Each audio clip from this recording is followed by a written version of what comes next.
Hey, look, there are people here. There are people here, and it says that I'm live. Hi, everybody. I'm Ken Ray, but you know that. Good. How long have you people been here? Did you just stay from yesterday? There's Dawn. There's Roger. There's Mac Interactive. Web Bixby in the house. There's Hank. There's Donna. There's Matthew. Wow, Matthew. Yeah, you thought staying off news for one day was going to do it. I'm curious how you spent your day. I spent most of my day yesterday ignoring news, except for Apple News. Didn't help. Frank Petrie's here, everybody. Frank Petrie. John is here. Is it Deep Park? The Park? I would like to know how to pronounce it. Vern is here as well. Hey, election. I'm sorry, Vern. I misunderstood. I thought you were right. You guys want to do a thing? I got almost nothing today. I'll be completely honest. I will be really curious to see how this goes. So take my hand. Wait, Matthew's telling me really quickly. Been working all day. New things would not necessarily be sorted out. Yeah, right. We're going to talk about that today a tiny bit. Hopefully not in any kind of partisan way. But here we go. Let's see what happens. What do you say? Well, that was certainly a thing. It's Wednesday, the 4th of November, 2020, and this is macOS Ken Live. It certainly was a thing. Hi, everybody. Ken Ray here. Thanking you very much for joining me for this live thing. If you're live here in YouTube land, neat. And if you're live elsewhere, neat. And if you're not live anywhere, I'm not sure what we're doing right now. Second half of the show, we're going to touch a tiny bit on some 5G stuff because it occurred to me that all of my talk of 5G this year and how people are going to take to it and what it's going to mean to subscribers or consumers, rather, turns out that doesn't mean a thing. And I'll tell you why coming up in a little bit. First, though, I don't know if you heard, but there was an election yesterday. There were, in fact, a few elections yesterday. This whole thing, by the way, that I'm going to talk about really quickly, because I'm going to talk about it really quickly, is based entirely on one tweet that I saw.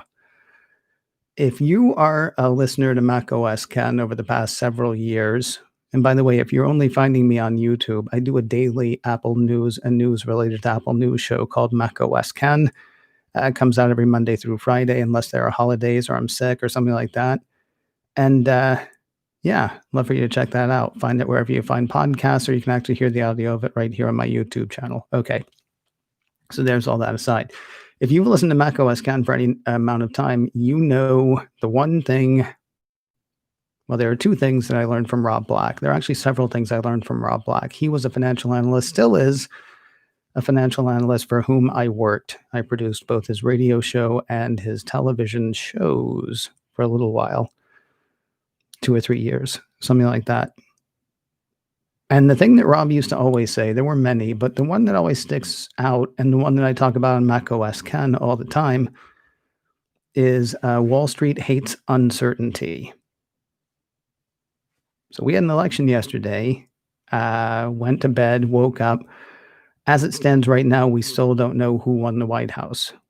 We have an idea of who's going to win the White House, but as it stands right now, we don't know for certain who's going to win the White House.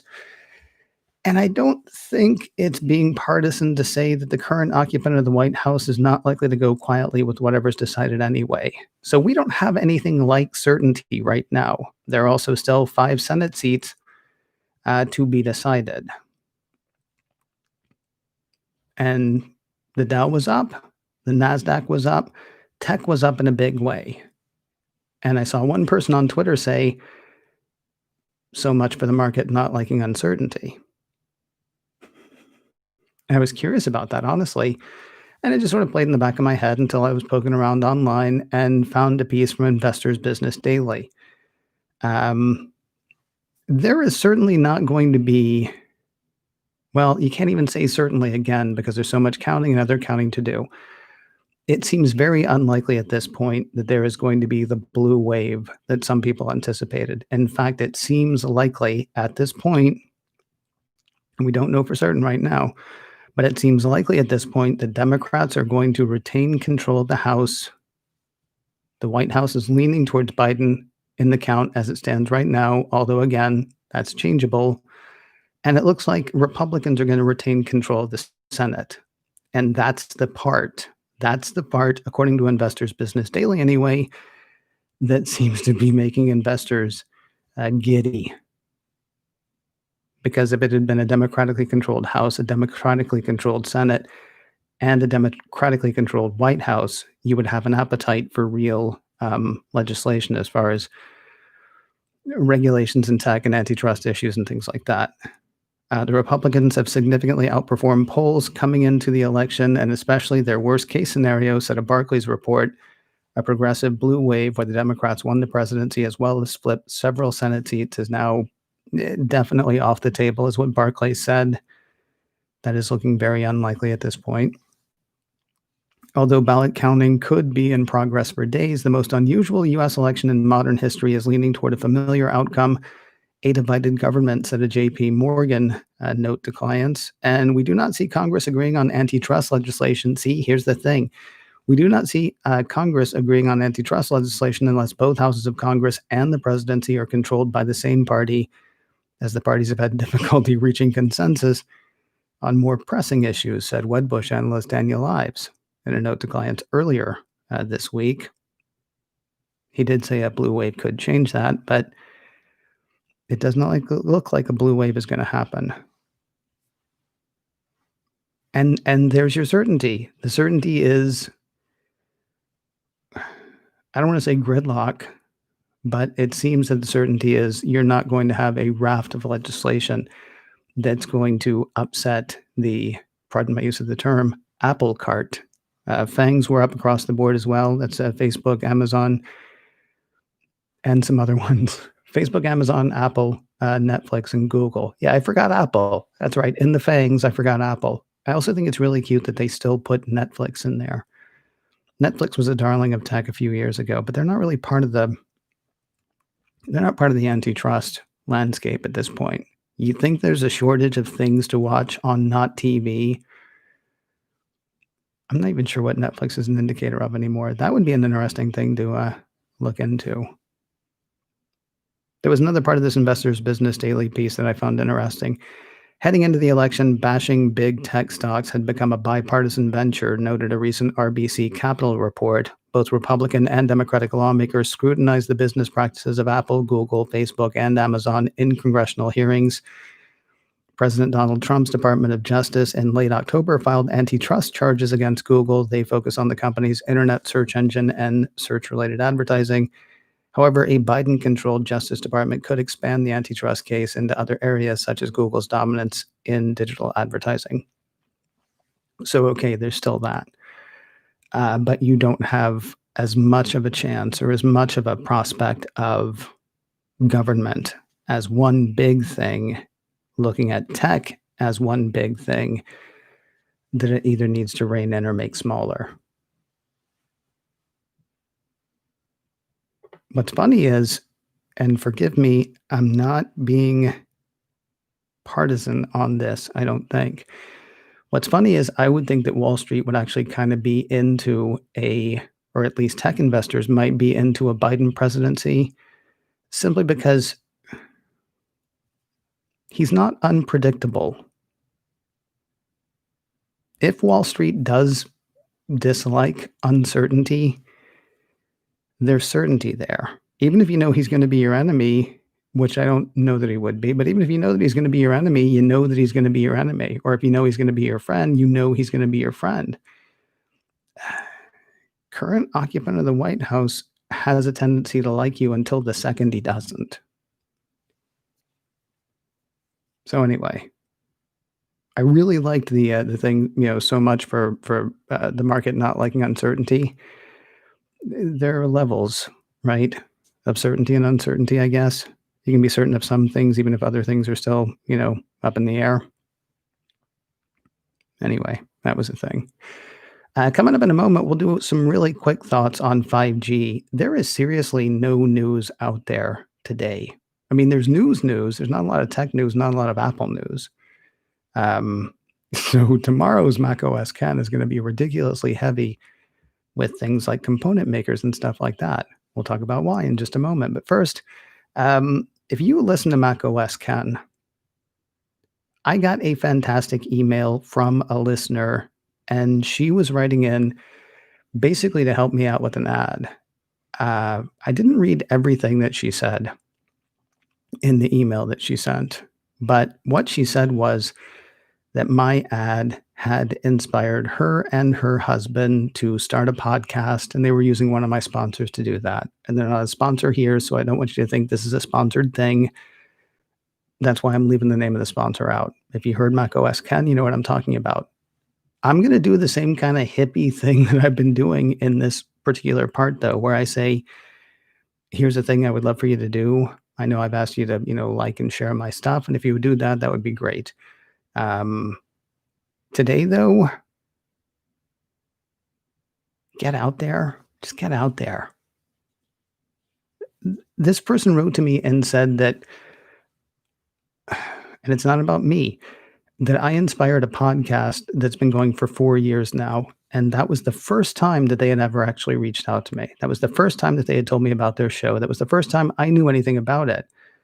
You put yourself out there in a good way. There is no telling what you're affecting and what you're doing. And please be good. Please be nice. I don't mean good like perfect. I mean, don't be a jerk. But I don't know. I know I've said this before, but you have no idea. You throw a rock out there and the ripples and the ripples and the ripples and the ripples. So do that. Go out there and throw some rocks in a good way. Right. Let's really quickly hit on some 5G stuff, and then we're going to bounce, I think, a little bit early today.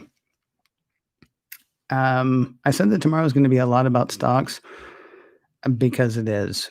First of all, iPhone 12 demand does appear to be up according to new numbers from Counterpoint Research. And when I say up, I mean higher than people expected, I believe. Demand is high. iPhone 12 Pro is out of stock. Interesting, sales of iPhone XR and iPhone SE are starting to slow. This goes to a question that was asked yesterday. And I think, by the way, let me correct something I said yesterday. Somebody asked me if I thought the iPhone SE was still a good value. And my answer was, sure, as good a value as it was before. The one thing that I forgot about was the fact that the iPhone SE doesn't have 5G and is never going to. I mean, they may eventually introduce an iPhone SE that does have 5G, but I mean, that is a factor to throw into your thinking about it that I forgot about yesterday, because I forget. In my head now, all the new iPhones have 5G, and all the new iPhones do have 5G, but the iPhone SE, while new for 2020, is not in fact a new iPhone at this point. So things are going gangbusters for the new iPhones, which means things are going gangbusters for 5G in some ways. Apple supplier Qualcomm forecasts first quarter sales above estimates, according to a piece from Mac Daily News. Apple supplier Qualcomm forecast first quarter revenue above Wall Street estimates on Wednesday as it ramps up chip sales for Apple's 5G iPhone 12 family. Apple supplier Skyworks Solution grows sales 30% on surging 5G demand. What the heck is going on? Because we spent all year, or I spent all year anyway, on In a Few Minutes and on a couple of other things like this live thing that we do here, talking about whether or not people would want 5G, whether or not people would care about 5G, whether or not people would have any use for 5G. Again, we turn to Twitter. Friend of mine for a number of years, fellow podcaster Rachel Depp, just got an iPhone 12. And I don't know because I didn't ask her, but I assume that she got it on a subsidy plan through her carrier. And so she was very excited about her iPhone 12, which she actually does love. And she was complaining last night about 5G being slow. But she's got 5G. I spent all this year trying to figure out how it is that Apple is going to get people to care about 5G and how the carriers are going to get people to care about 5G. And the way the carriers got people to care about 5G was saying, we will give you the latest iPhone at next to no money if you sign up for 5G service, which, trust us, is going to be faster and you're going to be happy with it. The way Apple got people to care about 5G is they don't. I mean, I don't think Apple cares whether we care about 5G. I think Apple cares whether we care about the next phone. Now, yes, they're talking about 5G because 5G is going to be a thing. It's going to be a big thing, and it'll be bigger next year. It'll be faster next year. It'll cover more people next year and the year after that, right? I spent this whole time trying to figure out how it is that anybody was going to get anybody to care about 5G. And nobody has to care about 5G. They just have to care about a new iPhone and be willing to sign a contract for that new iPhone. And that said, and again, since this is not a sponsored show, I won't mention the sponsor, but I have a sponsor on macOS Ken that is a cellular carrier, actually an MVNO, mobile virtual network operator, and they just give you 5G if you've got a 5G phone. That honestly has me wishing that I was buying an iPhone 12. And who knows, I may put together some nickels and dimes or play the lottery harder. Because I am curious about 5G, not enough to, basically I'd pass my phone to somebody else, either that or do a massive trade-in or something like that with Apple. I don't know. I'm curious about 5G from the business side. My friend has 5G and is disappointed. I kind of wonder how much that's going to be a thing. But here's the thing. It doesn't matter. It doesn't matter because people are signing 2-year contracts to get less expensive phones. They're paying more for 5G without even understanding why they're paying more for 5G or whether it's really going to benefit them. And I guess that's the ball game. How do carriers get people to care about 5G? Give them a free iPhone or a cheap iPhone. And how does Apple get people to care about 5G? Put it in every iPhone. It doesn't matter to Apple whether we care about 5G, as long as we care about the new phone. Anyway, that's my thought. It was a really quick thought. It's a really quick show because there's really no news. If you have anything you would like to share with me, I would appreciate it. You can leave a comment on this video. You can also email me. That's probably the best way to do it. You can hit me up on Twitter as well, although I won't necessarily know that you're referencing the live show unless you put something like, hey, on the live show, ... So on Twitter, I am at macOSKen, MACOSKEN, at macOSKen. You can also, as I say, email me info@macosken.com, info@macosken.com. And then, of course, like I say, leave comments on this video as well. I do read the comments. Boy, there are lots of teen girls who... I delete those comments. macOS Ken tomorrow, in a few minutes tomorrow. Hey, the checklist by Secure Mac tomorrow. And of course, we'll do this again tomorrow. That is 4 shows on Thursday. I'm going to take a nap. I'll get started on all that. And we will talk again soon.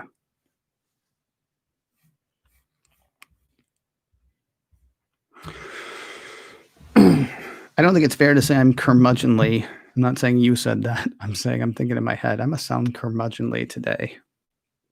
Oh. Hi, everybody in the chat room. I forgot to say that I would come by and SE also lacks OLED. Yeah, but SE also lacks a $500 price tag. Sorry, that's Vern. I've already jumped in. I'm cleaning my glasses, and yet Vern's thing. By the way, Vern, I have not had time to read your comment on the last video. I know I say I read the comments on the videos.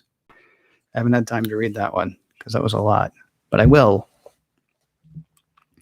Later tonight, perhaps. Right. I said hi to everybody earlier. Let's see what people are saying.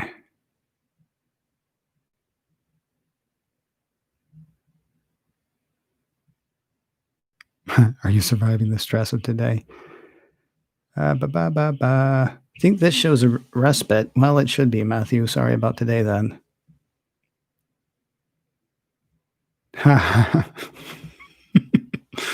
You're going to look like Ira Stephen Bear, John. John says he dyed his beard blue.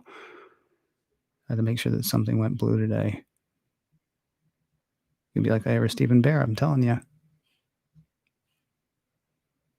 You need to know if new iPad Pros are on the horizon, Frank. There is actually an article that says LG is supposed to be making the mini OLEDs for the next iPad Pro to come out next year. I mean, it's all rumors, so who knows for certain, but rumors have tended to be true lately.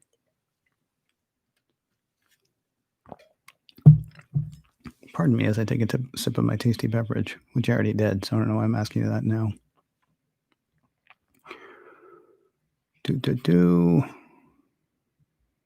What else we got? Crazy people in the UK stayed up last night. You mean to watch what happens?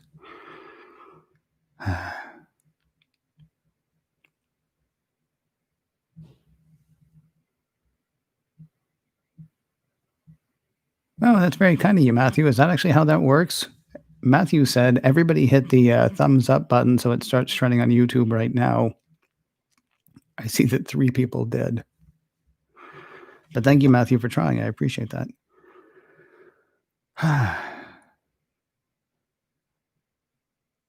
Oh, David. If you're really getting immune, I kind of envy you. If you're just being jaded, then I'm sorry. David says nothing this year went according to any sort of plan, and this election is no different. I'm getting immune to anxiety. If you could actually put that in pill form, I'd buy 5. Does 5G matter now? I don't think so. You see, that's interesting. Like, how awful is it that somebody who signed a 2-year contract earlier this week is disappointed in that service, but they're going to have to keep paying for it, keep paying more for it? Anyway, sorry, what Roger was saying was, does 5G matter now? I don't think so. How soon will 5G really matter? That's the question. Next year or year after, maybe.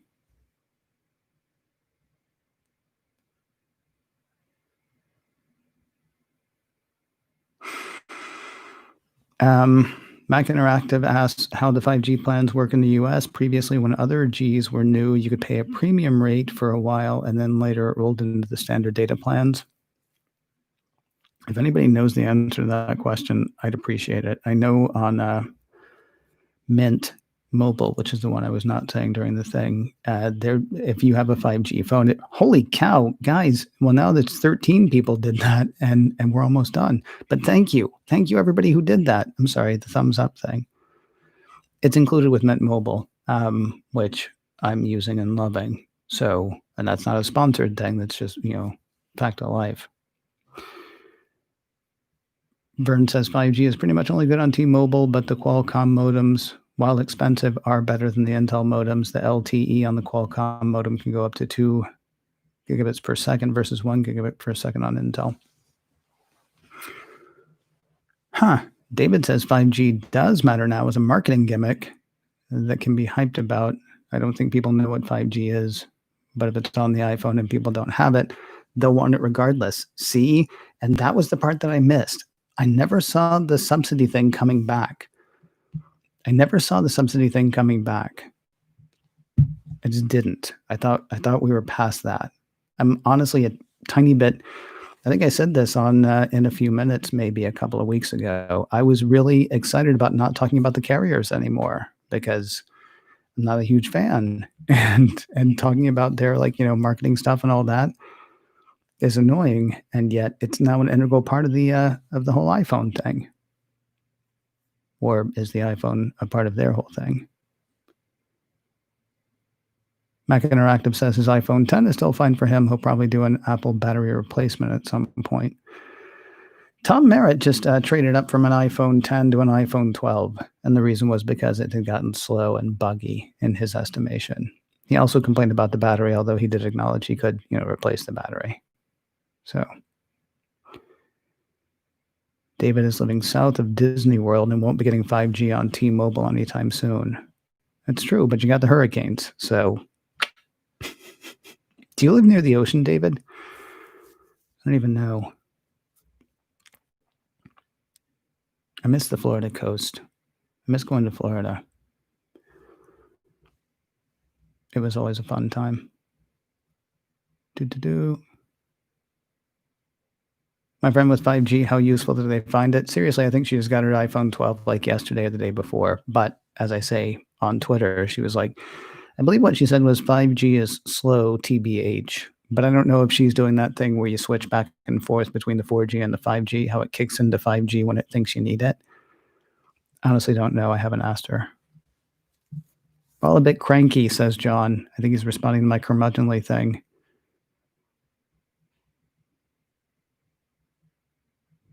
Do.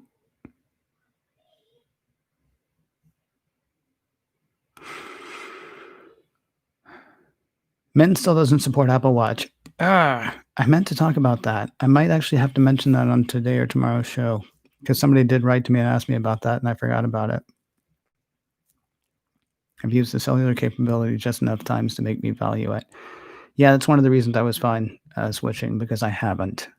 The one time I actually took a call on my watch, I thought it was important, and it wasn't. And so it just didn't matter. And all of the fitness apps that I use, with the exception of the one that's built into the watch, like my Couch to 5K apps, they all say that they have Apple Watch, applications, but you still have to start your workout on your iPhone. So I just run in cargo shorts and keep my iPhone with me, and that made the cellular useless for me.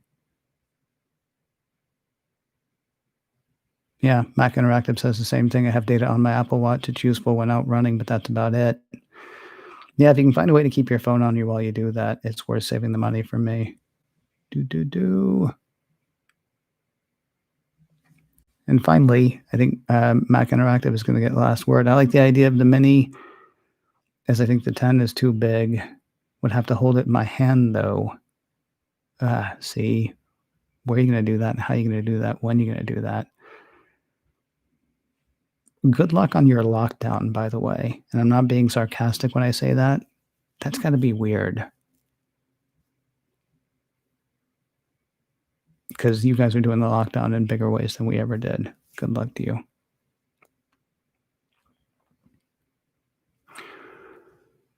Yeah. Matthew has an Apple Watch 5. It's not a real lockdown? Dude. Okay, write to me and explain that to me, please, if you would. info@macoscan.com. Yeah, I get that, Matthew, as well. He's saying that he listens to live streams, and so do I. But again, I take my phone with me. Right. You guys are wonderful. Thank you so much for being here every day. And seriously, all those thumbs up, those that I'm pointing to right there, absolutely amazing. I really appreciate it. I'm going to go work on 4 shows or 3 shows, but we'll be here again tomorrow. And hopefully, the Apple News Press will get back to doing Apple News stuff so I can, talk about other things. Either that or bring your own topic. If you got something you want to hear me talk about tomorrow, email me, info@macoscan.com, because I can't guarantee that I'll talk about it, but I can almost guarantee that I won't if you don't let me know. So, right. I'm out the door. Not really, but I'm off the stream. Take care.